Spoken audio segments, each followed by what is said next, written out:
APLM channel के प्रिय विद्यार्थियों, फॉलोअर्स, व्यूअर्स, बच्चों,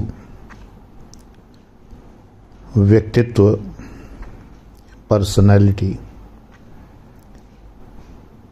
सामान्यतया हमारा जो रूप दूसरों के सामने आता है उसे हम व्यक्तित्व कहते हैं। यदि कोई पूछे कि अगला व्यक्ति कैसा है तो हम कुछ विशेषणों का प्रयोग करते हैं, जबकि व्यक्तित्व बहुत ही वस्तुनिष्ठ छवि होनी चाहिए, ऑब्जेक्टिव इमेज। किंतु व्यक्तित्व एक सब्जेक्टिव इमेज के रूप में ही सामने आता है। किसी के बारे में पूछिए तो कुछ लोग कहेंगे कि बहुत अच्छे इंसान हैं, कुछ कहेंगे कोई ख़ास नहीं, कुछ कहेंगे अरे बहुत बेकार इंसान है, कुछ कहेंगे भाई मैंने तो कभी बरता नहीं है उन्हें, मैं उनके संपर्क में नहीं रहा हूँ, मैं ज़्यादा कुछ नहीं कह सकता। कुछ ऐसे भी होंगे जिन्हें उस व्यक्ति से कोई मतलब नहीं होगा, फिर भी 4 नेगेटिव बातें उसके विषय में बोल देंगे। ये जन स्वभाव है, नेचर ऑफ पीपल है। इसका अर्थ यह है कि व्यक्तित्व वो नहीं है जो लोग बता रहे हैं। आपने भी जीवन में अनुभव किया होगा कि आपने बहुत से लोगों के मुंह किसी के विषय में जो सुना है, जब आप उस व्यक्ति के संपर्क में आए हैं तो उस व्यक्ति का व्यक्तित्व बिल्कुल अलग ही प्रकार का या भिन्न प्रकार का दिखाई दिया। वैसा नहीं मिला जैसा लोगों ने कहा था, लोगों ने बताया था, वैसा नहीं मिला।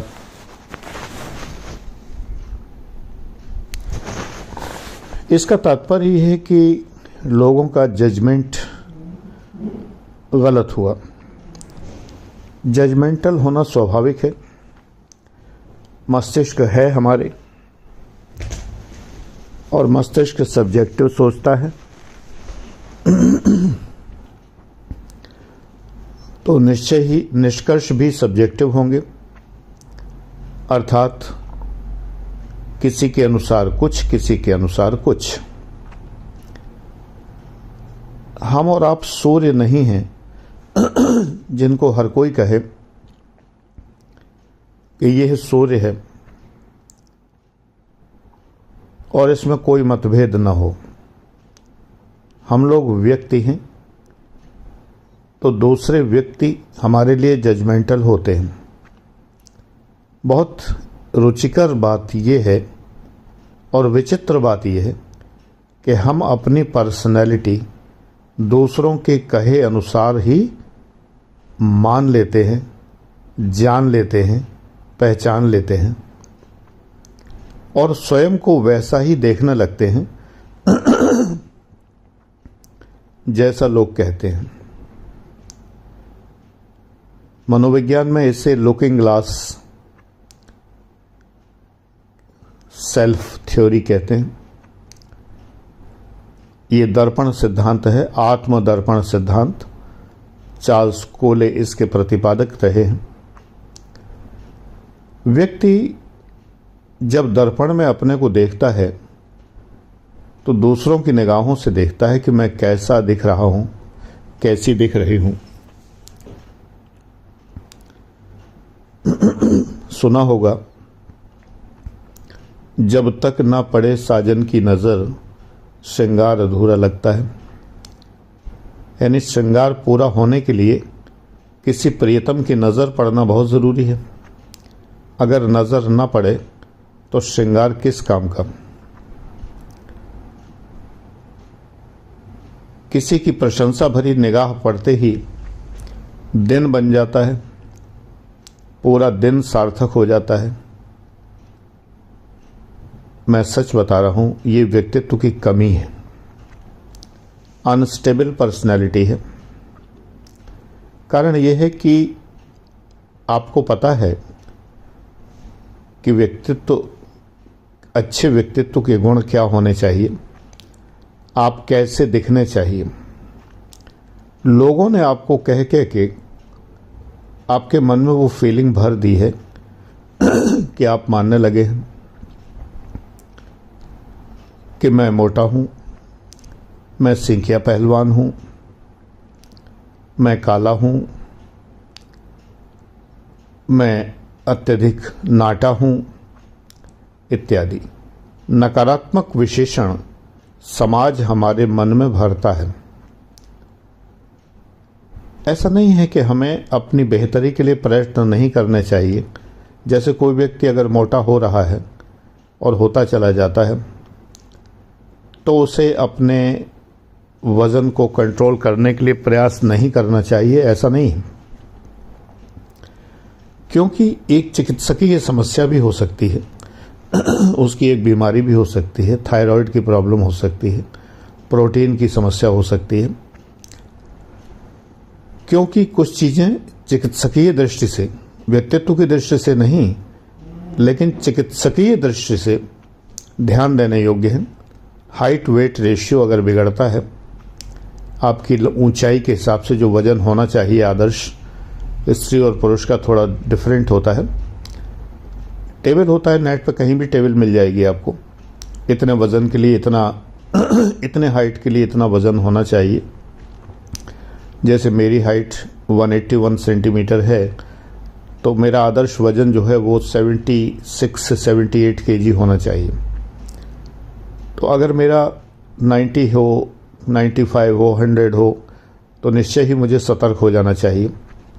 ये दूसरों की निगाह के लिए नहीं, ये स्वयं अपनी बेहतरी के लिए, अपनी भलाई के लिए ज़रूरी है। यहाँ पर लुकिंग ग्लास सेल्फ थ्योरी की बात नहीं है।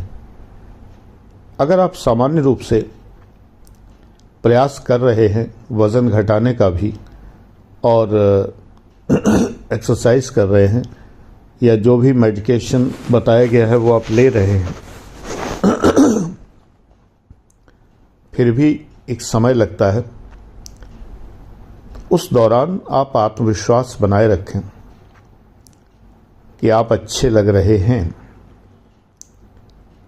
लेकिन कई बार क्या होता है कि मोटे लोगों में एक बात देखी जाती है कि जब उन्हें ये आत्मविश्वास हो जाता है कि वो मोटे हैं और चीयरफुल हैं और अच्छे लग रहे हैं और खुशमिजाज हैं, खुशनुमा रहते हैं, तो वो अपने मोटापे को स्वीकार कर लेते हैं और ओवर ईटिंग करते हैं, फैट और शुगर बहुत इंटेक करते हैं, बहुत खाते हैं और मोटे होते चले जाते हैं। मेरे 20 वर्ष के अध्यापन काल में जो मैं IAS PCS के एस्पिरेंट्स को पढ़ा रहा हूँ, तो पिछले 20 वर्ष से ज़्यादा के अध्यापन काल में मैंने क्लास में बहुत ज़्यादा ओवरवेट लड़कियों को देखा है। लड़के मुझे नहीं मिले ओवरवेट कभी भी, लेकिन बहुत ज़्यादा ओवरवेट लड़कियों को देखा है। सामान्यतः इसका एक कारण ये होता है कि लड़कियां जब मोटी होने लगती हैं तो माता पिता उन्हें कॉन्फिडेंस बढ़ाने के लिए कि मेरी बेटी बहुत अच्छी है और बेटा मोटे होना कोई गुनाह थोड़े है, अच्छी लग रही हो, अच्छी हो तुम, स्वभाव कितना अच्छा है, देखो, गेस्ट्स के सामने भी तारीफ़ करते हैं, स्वभाव की प्रशंसा करते हैं। और मैंने देखा है कि होता भी अच्छा है। जितने मोटे लोग मैंने देखे, ज़्यादातर को मैंने देखा कि बहुत खुशमिजाज और चीयरफुल नेचर के रहे हैं। लोग कहते हैं कि वो चीयरफुल हैं इसीलिए मोटे हैं ये भी एक तथ्य है। बेलौस हैं, एकदम बेखौफ हैं, प्रसन्न हैं। लेकिन एक कारण ये है कि इसकी वजह से एक नुकसान होता है शरीर को, कि वो लोग स्वीकार कर लेते हैं कि ऐसा ही रहना चाहिए, तो वो प्रयास नहीं करते जो प्रयास किए जा सकते हैं अपने शरीर को मेडिकली फिट रखने के लिए। सोशली फिट नहीं, समाज की परवाह मत करिए। कोई हंसता हो इस बात पर कि आप मोटे हैं, थुल हैं, या भारती जैसी लग रही हैं, या टुनटुन जैसी लग रही हैं, ऐसे उदाहरण दिए जाते हैं लोगों को। पहले जैसे टुनटुन का उदाहरण दिया जाता था, अब भारती का दिया जाने लगा, तो क्या बुरा है? हम किसी जैसे नहीं हैं, ये बात ध्यान रखिए। आप अपने जैसे हैं। आप स्वयं अपने उदाहरण हैं। रघुवर छवि के समान रघुवर छवि बनिया, ठुमक चलत रामचंद्र बाजत पैंजनिया। इस पद में उपमा भगवान की जो दी गई है, रघुवर छवि के समान रघुवर छवि बनिया। रघुवर की छवि जो है, यानी भगवान राम के बाल रूप की जो छवि है, वो कैसी है? कभी सोचता रह गया कैसी बताऊं? तो रघुवर की छवि रघुवर के ही समान है, अपने जैसी ही है, कोई और उदाहरण है ही नहीं। No one can be compared with anyone in the world. किसी भी व्यक्ति की तुलना किसी भी व्यक्ति से नहीं की जा सकती। सबकी डीएनए फिंगरप्रिंटिंग अलग अलग है, चाहे बिल्कुल ही आइडेंटिकल ट्विंस क्यों ना हो। तो आपकी तुलना आप स्वयं हैं। आप मेडिकली फिट रहिए, आपका व्यक्तित्व ठीक रहेगा। मेरा व्यक्तित्व का एक अलग से छोटा सा पेड क्लास है, मात्र 5,100 रुपये फीस का, जिसमें IAS PCS के लिए पर्सनैलिटी बिल्डअप की जाती है और आपको आपके व्यक्तित्व का पूरा निरीक्षण, परीक्षण सब कुछ किया जाता है। आपसे विस्तार से सब पूछा जाता है, फिर सजेस्ट किया जाता है। इसी प्रकार से आनंद लाइफ आपके जीवन को प्रबंधन करने के लिए इतनी ही फीस का एक अलग बैच है। काफ़ी बच्चों ने उसमें रुचि ली है, एडमिशन लिया है, इस चैनल से भी और हमारे एग्जिस्टिंग बैचेस से भी। लाइफ मैनेजमेंट हो या व्यक्तित्व प्रबंधन, उसमें मुझे ज़रूरत होती है आपको जानने की।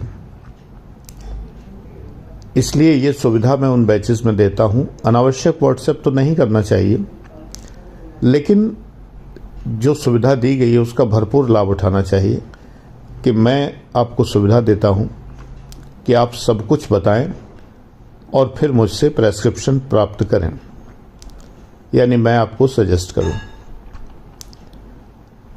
फ्री चैनल से भी मैं गायब नहीं हो रहा हूं, मैं हूं इन पर। मुख्य बात यह है कि आप अपने व्यक्तित्व को जो निर्मित कर रहे हैं वो दूसरों की निगाह में देखते हुए कर रहे हैं। क्या आप जीवन भर बैक गियर में गाड़ी चलाते हैं? शीशे में देखकर तो बैक गियर में ही गाड़ी चलाई जाती है। सामने देखते हुए तो जब हम फ्रंट में चलते हैं, सड़क पर गाड़ी दौड़ाते हैं, तो किसी शीशे में देखकर तो कार नहीं चला सकते। इवन कल्पना करिए कि आपके कार के शीशे को पूरी तरह ढक दिया जाए और आपके साइड में एक व्यक्ति बैठा हो जो खिड़की से बाहर झांक झांक के आपको बताए कि भैया बाहर सामने एक ईंट पड़ी हुई है, थोड़ा सा बच के चलना, जरा सा साइड में मैनहोल है, ढक्कन खुला हुआ है, गाड़ी गिर सकती है, बड़ी भीड़ है, पूरी वो कमेंट्री करता रहे, तो क्या आप गाड़ी चला सकते हैं? नहीं ना। हंसेंगे आप कि अरे ऐसे कोई गाड़ी चलती है, गाड़ी तो सेल्फ चलाई जाती है। I am sorry to say that you are not driving your life looking straight. You are asking your co-passenger to tell what is on the road and your eyes are totally closed or your windscreen is covered, आपने अपनी आंखें बंद कर रखी हैं या windscreen को बंद कर रखा है, ढक रखा है, और आप साइड में बैठे को पैसेंजर से पूछ पूछ के गाड़ी चला रहे हैं। मैंने अपने जीवन में आज तक किसी से नहीं पूछा कि मैं कैसा दिख रहा हूं, because I know that I am quite handsome, या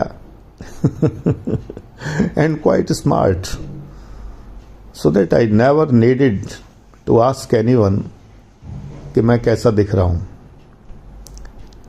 जरूरत ही नहीं है। If you think that you are beautiful और हैंडसम और smart, then you are. You don't need any certification agency. You don't need any ISI mark on your personality. किसी की ज़रूरत नहीं है। कई बार ऐसा होता है कि आप दूसरों की सर्टिफिकेशन, एंडोर्समेंट न मिलने के कारण बहुत अधिक निराश, हताश हो जाते हैं। आप कह सकते हैं कि हाँ, आप तो अधिकारी हैं, रहे हैं, मतलब जो रहा होता है अधिकारी वो जीवन भर ही अधिकारी होता है।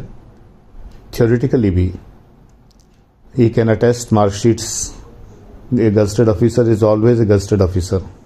तो अगर मैं कहता हूं कि अधिकारी हैं तो वो भी सत्य है अपने आप में। मुझे अधिकार है ईश्वर की कृपा से, बट मैं प्रयोग नहीं करता। तो आप कह सकते हैं कि आप तो इस रैंक पे अधिकारी रहे हैं कि जो पीसीएस अधिकारी हो, आईएएस रैंक से रिटायर हुआ हो, तो वो तो स्मार्ट होगा ही, हैंडसम होगा ही, इत्यादि। नहीं, कोई ज़रूरी नहीं है। दुनियादारी की निगाह में मैंने तमाम अधिकारी ऐसे देखे हैं जिन्हें हम खूबसूरत, हैंडसम नहीं कह सकते।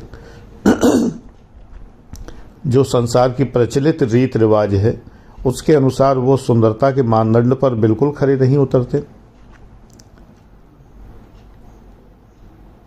लेकिन उनमें कॉन्फिडेंस की कोई कमी नहीं। मेरे साथ एमएससी में मेरी एक क्लास फेलो थी जिसका रंग बिल्कुल ब्लैक था। जैसे हम लोग ब्लैक बॉडी रेडिएशन में थर्मोडायनेमिक्स में पढ़ते थे, किरचॉफ का नियम और स्टीफंस का नियम, तो उसमें black body, perfect black body की डेफिनेशन पढ़ते थे। She generally use to say that I am a perfect black body. वो कहती थी कि मुझे इसका फ़ायदा ये है कि सारा रेडिएशन मैं एब्जॉर्ब कर लेती हूँ, मैं बिल्कुल रेडिएशन को रिफ्लेक्ट नहीं करती। इसलिए जो सोलर एनर्जी का सबसे ज़्यादा फ़ायदा अगर किसी को मिलता है तो मुझे ही मिलता है। शी वॉज वेरी चीयरफुल, बहुत ही ज़्यादा खुश मिजाज। उसे कभी ये नहीं लगता था कि कोई क्या कहेगा उसके रंग को लेकर। लोग हैं कि मानते नहीं हैं। रंग भेद हिंदुस्तान भले ही अफ्रीका ना हो, लेकिन सबसे ज़्यादा गोरा रंग करने वाली क्रीम यहीं बिकती हैं मेरे ख्याल से। मेरे पास कोई आंकड़े नहीं है, लेकिन ऐसा होगा ज़रूर। तभी तो फेयर एंड लवली का नाम बदल गया, रेसिस्ट क्रीम लग रही थी, है ना। हम गोरे होने के लिए क्यों भाग रहे हैं? हाँ, स्किन स्मूथ रखने के लिए गोरे लोग भी क्रीम लगाते हैं, और जिनका रंग कृष्ण वर्ण है वो भी लगाएं, कोई बात नहीं है। लेकिन गोरे होना क्यों ज़रूरी है? ठीक उसी तरह कि नारी ये कहे कि वो उसे पुरुष के बराबर होना है, यही एम्पावरमेंट है, यही तो गलतफहमी है। पुरुष के बराबर क्यों होना है? Why are you thinking that you need to be equal to man? Why your reference group is a group of man? आपका संदर्भ समूह पुरुष है क्यों? जब तक आप ये सोचेंगे तब तक आप कभी भी एम्पावर्ड वुमन हो ही नहीं सकती। ऐसे ही ये सोचना गलत है कि मुझे गोरा होना है। आप स्किन स्मूथ रखिए, अच्छी बात है। आप अगर मोटे हैं तो इलाज कराइए, क्योंकि वो मेडिकली आपको अनफिट करता है। आपके शरीर में तमाम रोग पैदा होते हैं मोटापे से। लेकिन इसके लिए आप हीन भावना से ग्रस्त ना हो। लेकिन अब इस दुनिया का क्या करें? अगर आप लड़की हैं और मोटी हैं या कृष्ण वर्ण हैं, काला कहने में अच्छा नहीं लगता मुझे, तो लड़के आपको पसंद नहीं करते, दूसरों की निगाह में आपको प्रशंसा नहीं मिलती। Okay, it's their choice. हर व्यक्ति को अपने जीवन में किसी को पसंद नापसंद करने का अधिकार है। हम ज़बरदस्ती उन पर यह थोप नहीं सकते कि वो मुझे पसंद करें, है ना। अगर वो नहीं पसंद करते, then it is their choice, don't worry. आप अपने को तो पसंद करिए। तमाम बच्चे बचपन से ही मेरी माँ ने मुझे काला क्यों पैदा किया, ऐसा सोचने वाले बच्चे भी हैं। पता नहीं मेरी माँ ने क्या खाया था जब मैं गर्भ में था या थी कि मैं काला पैदा हुआ या हुई। माँ को भी दोष देने लगते हैं। गलत बातें हैं। रीज़न क्या है कि बचपन से ही उनको सुनने को मिलता है। हमारे यहाँ इटावा में तो रिवाज है कि बच्चों के नाम भी कलुआ वलुआ टाइप के रख दिए जाते हैं। कल्लू, कालू, कलुआ, ये सब बड़ी हिकारत से काला कलूटा शब्द इस्तेमाल किया जाता है। कहावत भी होती थी, काला कलूटा बैंगन लूटा। भगवान जाने इसका क्या मीनिंग था। तो ये सब आज के ज़माने में इनको हम रेसिस्ट कहावतें कहेंगे? नहीं, रेस तो सेम है, ये शब्द भी गलत है। हम लोग एक ही जगह रहते हैं, आर्यंस हैं, हमारी रेस सेम है, कोई रेसिस्ट कमेंट नहीं है। लेकिन ये कलर, स्किन कलर के ऊपर कमेंट्स हैं। हम किस किस को रोकेंगे? लोग तो कहेंगे, लोगों का काम है कहना। लेट देम, कहने दो, कोई फर्क नहीं पड़ता।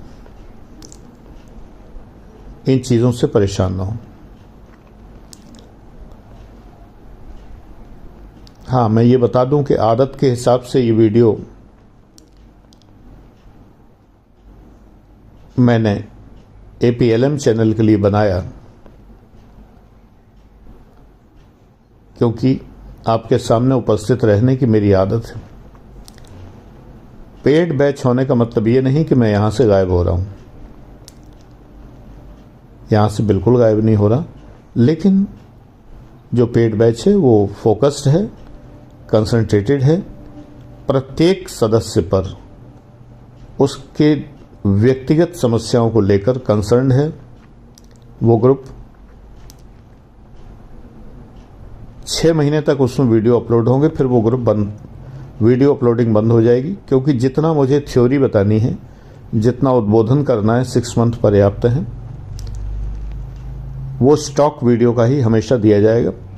लेकिन व्यक्तिगत संपर्क असीमित है, अनलिमिटेड है, आजीवन है, कोई रिन्यूअल फीस नहीं है। आप कभी भी कुछ भी पूछते रहें, कोई समस्या नहीं है। अनावश्यक प्रश्न ना करें। लेकिन मैंने पहले ही बताया कि अनावश्यक, इतने साल में 5 साल से मैं इस चैनल पर हूँ, तो जान ही गए होंगे कि इस तरह के प्रश्न मुझे पसंद नहीं हैं।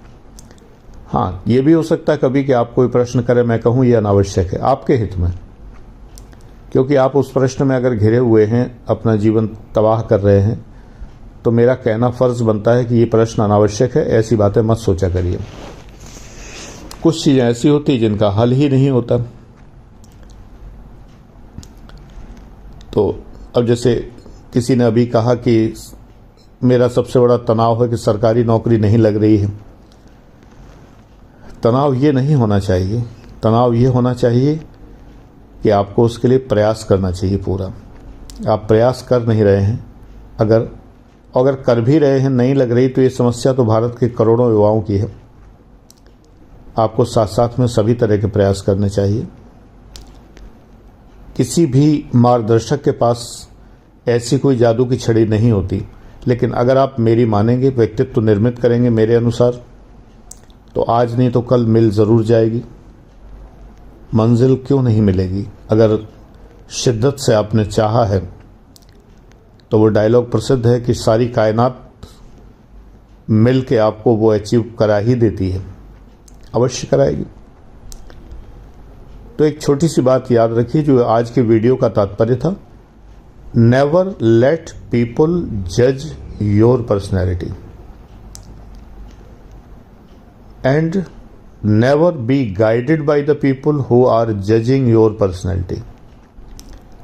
You are the best judge of your personality, and remember that you are very beautiful and handsome. But if some medical problems are there, then you should try to remove them.